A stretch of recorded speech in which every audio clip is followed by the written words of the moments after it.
Hello to everyone. It's a great pleasure for me to be here today. I would like, first of all, to thank you, the organizers, to thank you, the coordinator of the project, Professor Tulia Galina, and to thank all the people all the speakers, and for their great presentations and a very clear presentation that are very related to the work that we carry out at the IOC. It's for me a pleasure to be here today on behalf of the IOC. And I would like, first of all, to introduce my presentation about the validation of methods and recognition, explaining in few words for all of among you that you are not so involved about IOC activities, to explain who we are and what are our main activities that, as you can see, sometimes in the field of the standardization and research are very close to the objectives of the OLEUM project. So last year was our 60 years of where we celebrate the 60 years of the IOC. We, as probably you know, this intergovernmental organization was created under UN auspices in 1959. And it was created to administrate the international agreement on olive oil, and then enlarged to table olives later. And this was the instrument for to work in the different fields and in all the olive products. The last international agreement was renewed in 2015 and entered into force in January 2017. And normally they are for 10 years. So we are now with this international agreement that the peculiarity of this international agreement is that now it's enlarged not only for consumer countries, but also for not only for producing countries, but also for consumer countries. So nowadays we are 44 countries, 17 members, because the European Union is a single member at the IOC.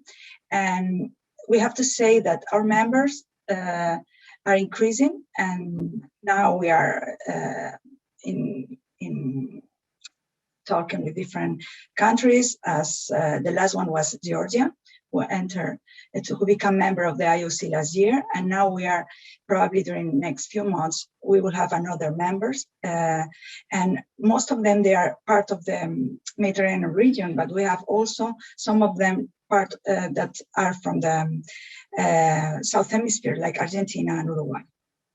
Also, we have observers like US and Australia.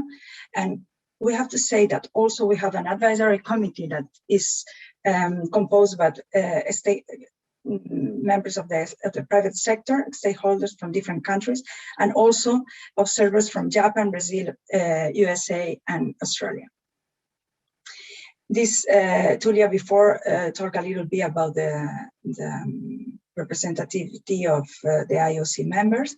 We have to say that they are about 94% of represent 94% of olive oil production, 72% of the world consumption, and 96% of the exports. I would like to go very fast in all these details and focus a little bit because we don't have too much time, and I don't like to be too boring. We will focus today. These are the main objectives of the IOC. We have three different units. One is the standardization of research unit, that is the work that we will present today. The other one is a technical unit, the agronomical technical cooperation and also training unit. And we have the economy and promotion unit. Today I will focus in the standardization and research. The main activities is to achieve the uniformity and harmonization between the national and international legislations. Nowadays, we are very involved in the work carried out by the Codex, in the revision of the Codex standard, because it's very important for us to have the harmonization between the international standards in order to facilitate international trade, to protect the quality, and also to protect the consumer rights. That is, that are the main objectives of both organizations. And also we have to say that the International Olive Council is the forum of excellence for community and in the area of olive products. As we said before, also we try to promote technical cooperation in the member countries, and also to promote environmental conservation and sustainable production, and to transfer technology and train the experts from different fields. In the promotion and economic unit, we try to develop all the figures of the market, to all the balances of the olive oil and table olives.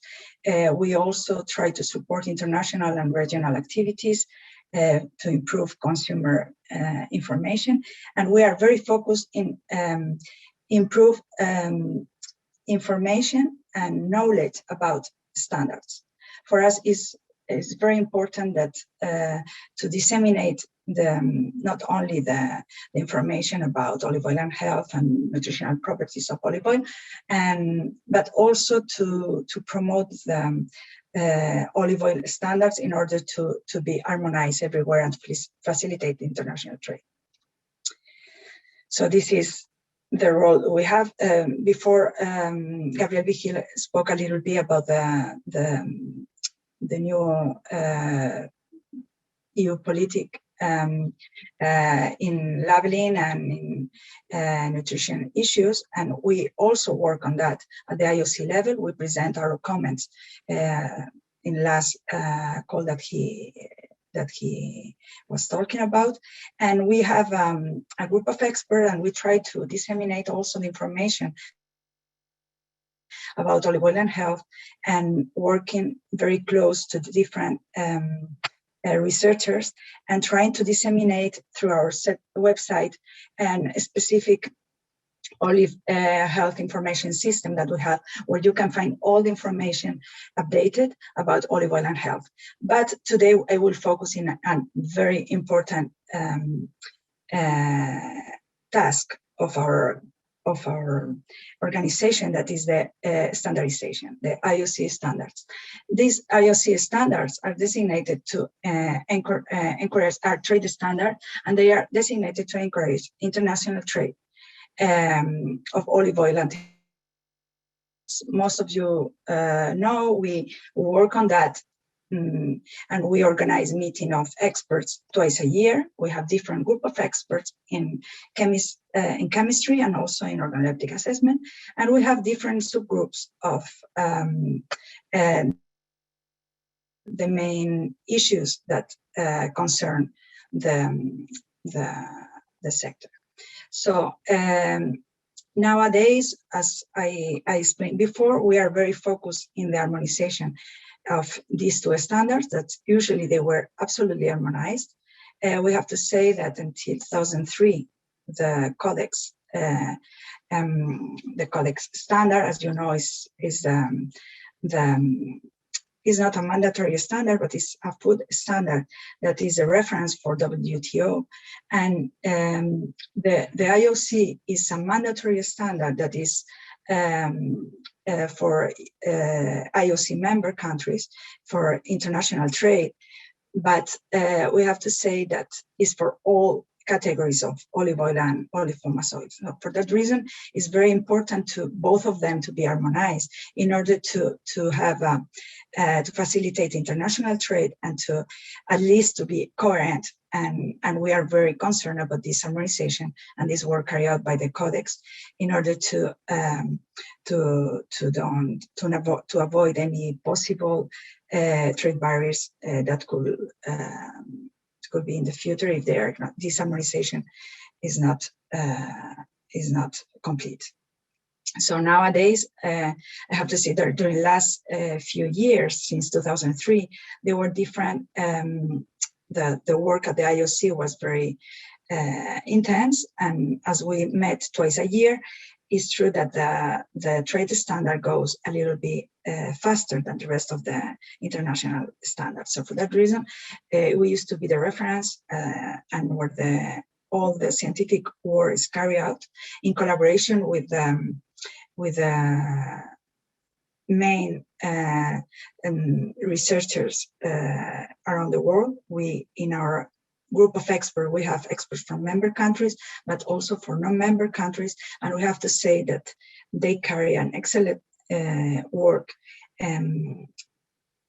with proposals, with scientific research, and with analyzing all the methods of analysis in order to increase and improve the quality and the authenticity of the product.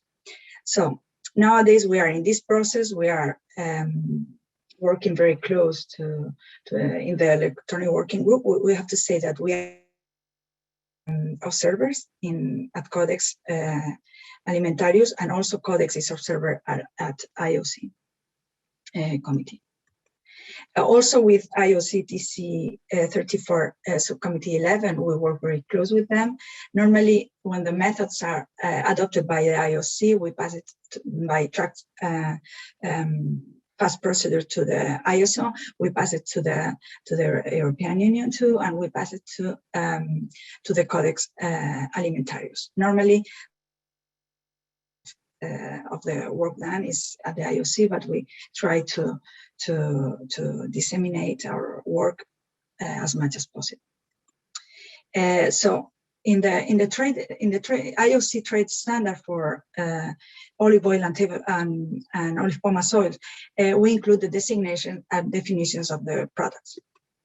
These definitions are stipulated in the agreement, in the international agreement, and also they, as I told you before, they pass to the different standards, international and also national standards. Those are the main methods of analysis that are included in the trade standard. We have the physical-chemical methods and the sensory methods. They are at the end of the IOC standards, and the IOC standard is you can find it in our website. I will give you at the end of my presentation the details, and as you know, it's absolutely free of charge. Those are our standard include the quality criteria, chemical and sensory, and we have the purity criteria for detection of different frauds. Those are the quality criteria. I will not enter because most of you, I have seen more or less participants in this workshop, and most of them, they are experts in the field, so I will not enter in details. This is our standard. You can see the quality criteria, the methods, also the method of organoleptic assessment is the document 15, but also the 14 unrelated documents. This is the parameters. Here we have the last standard. We have to say that the limits for quality and purity parameters are fixed on the basis of years of scientific research by researchers from a range of countries, and after evaluation of all the data obtained. Before to adopt a parameter or before to adopt a method, we do all the necessary studies. We ask for data to every country. We analyze this data, and we do, if necessary, we do the studies or the request of samples in order to be sure and to ensure the quality and the genuinity of the oils. We have to be sure before to change a parameter or before to include a parameter that it could not create any weakness in the standard, or will open the door to the or will decrease the quality of the oils. So for us, it's very, very important to be very careful, to carefully study before to adopt a method, before to adopt a parameter or a limit. And and all of them, the quality and purity parameters, but also the methods of analysis, are proposed by researchers and chemists involved in official testing after reaching general agreement. We have to say that at the IOC, we work by consensus. Normally, it's by consensus that everything is adopted. And before to adopt any kind of change or method of analysis, we all study carefully, check to preclude the fraud. Also, after the proposal of the group of experts, we pass it to the IOC Council of Members that also met twice a year. And normally we need some months. We need 4 months before the adoption of one method, revision or new method or parameter, and to be included in the standard. The next revision will take place in the 113 session in June 2021. We presented for information last November, and we'll have it in June. The requisite for fixing the analytic limits is that the relevant methods must be scientifically validated and based on a solid hypothesis and testing.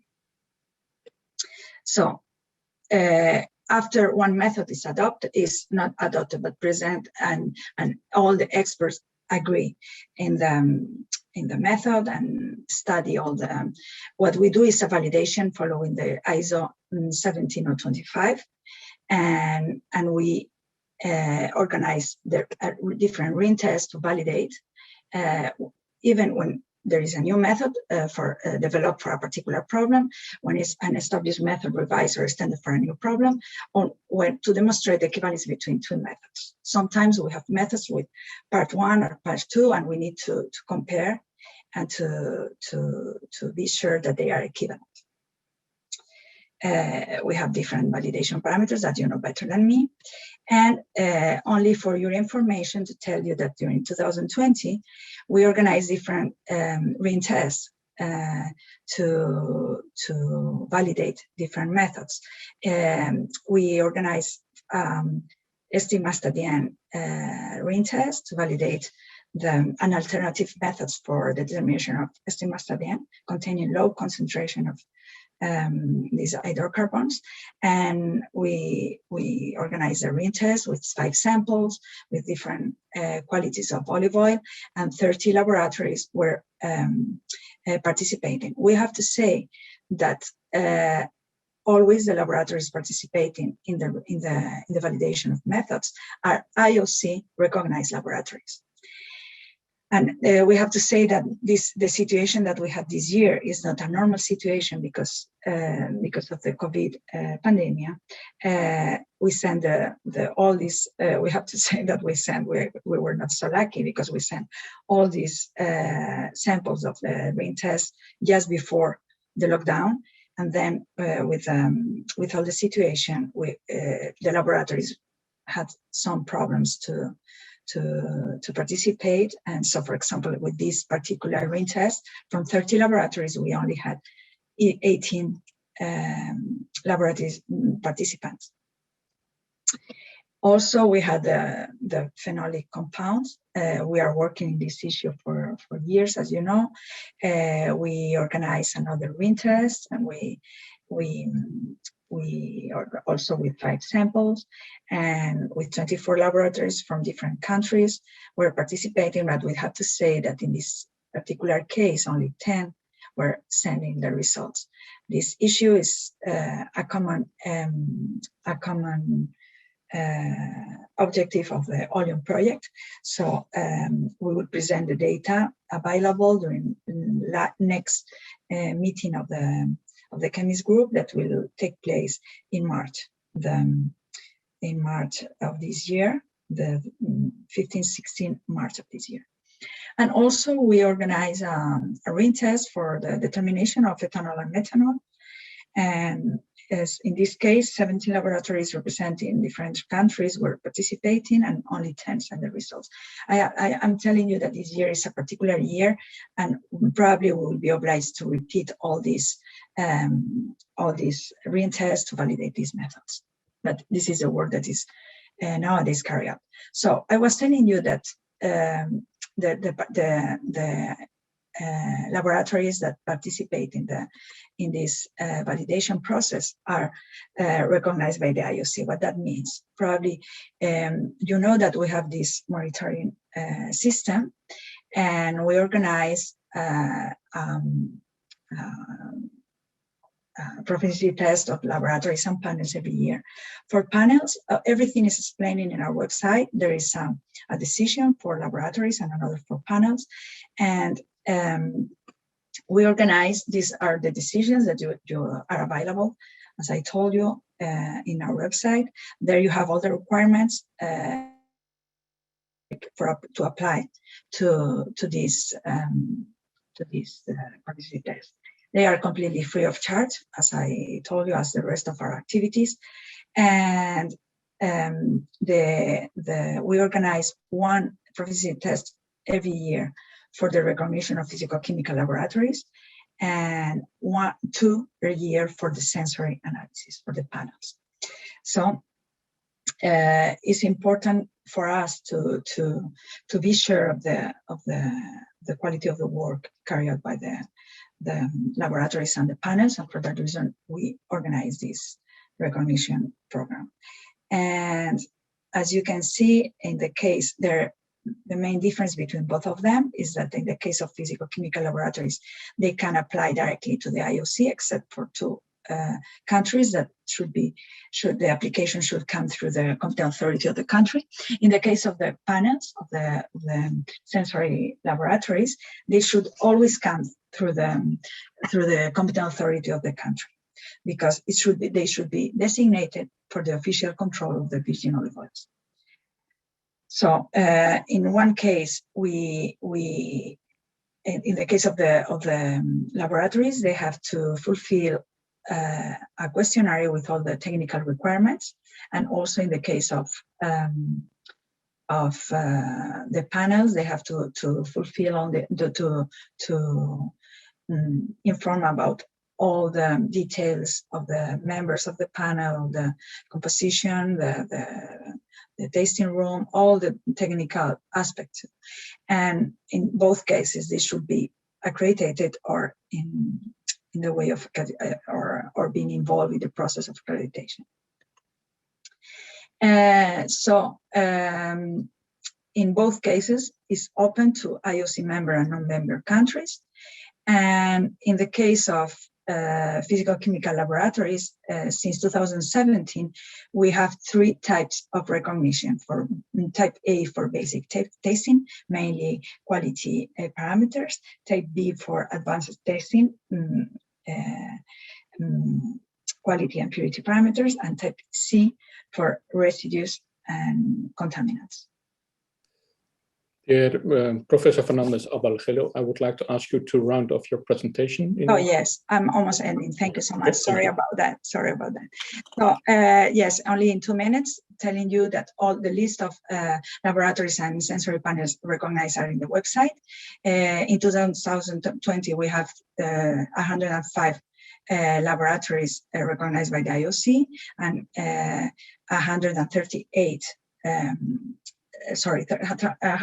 laboratories and 105 panels. These are the main scoring criteria I will not enter into that, but it's only to inform you how we get the recognition. And this is for physicochemical laboratories. Also for the different types of recognition is the same. You have all the statistical details, and here's the list.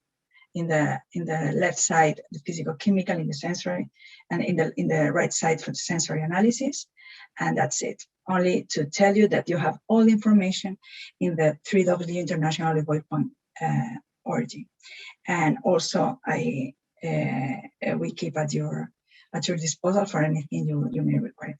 And also, I have to tell you that the conclusions of this project OLEUM will be presented at IOC in autumn, the day before the chemist meeting.